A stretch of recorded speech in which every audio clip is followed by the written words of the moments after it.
if you look at life like a passing cargo ship, and you're just this hungry Somalian, you're like this Italian explorer, you're like Columbus basically.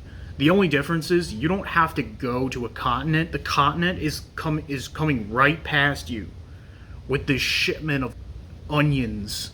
That's it. That's your fucking currency. But maybe you don't have onions in your homeland, and just like people are dying for onions, they want something new.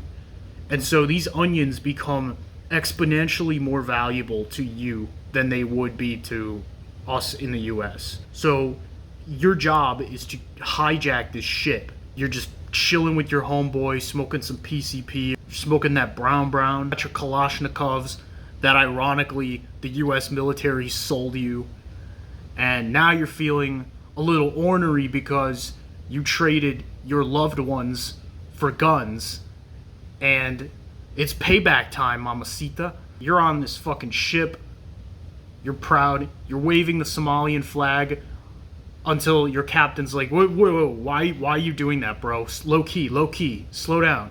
So they take down a Somalian flag. It's a little dinghy boat. These cargo ship men are like, they're looking with their binoculars like, the fuck is that? Is that? Oh shit. Ring the bells, call security, call, Mayday. We got some, but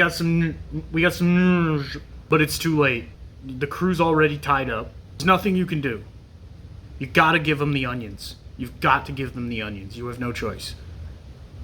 But that's not the end of the story, too, because they also have to secure the ship.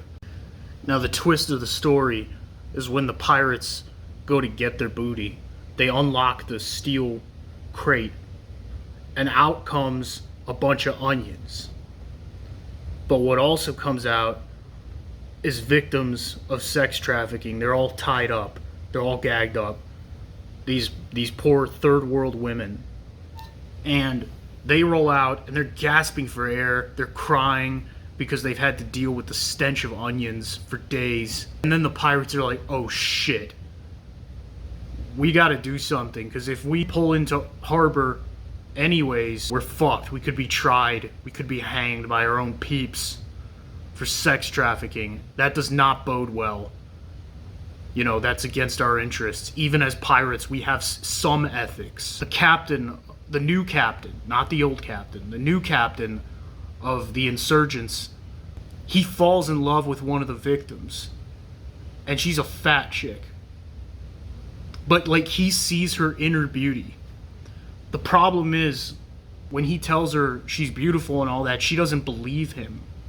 Her whole life, she's seen herself as a fat, ugly chick who's gonna take over the family business. She was like a smart chick by the westernized standards of beauty that have encompassed the whole globe by this point. It wasn't gonna happen for her. But luckily, the insatiable drive of the Somalian male to find a proper mate, they don't care about that. They're like, shit, I like a little meat on my bones. I like a little fat around the edges. But he doesn't even see her that way.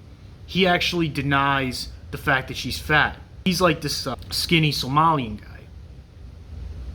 So the more the merrier. You need that yin and yang. You need that contrast. I was talking about the domino effect, about how thousands of Chinese restaurants in Los Angeles are now going to have to shutter because of this fucking onion fiasco holdup in the middle of the Atlantic. Meanwhile, this Somalian can't make up his fucking mind about whether to continue with the mission or to marry this fat chick who's also a victim of sex trafficking by the U.S. Cargo Shipment Company.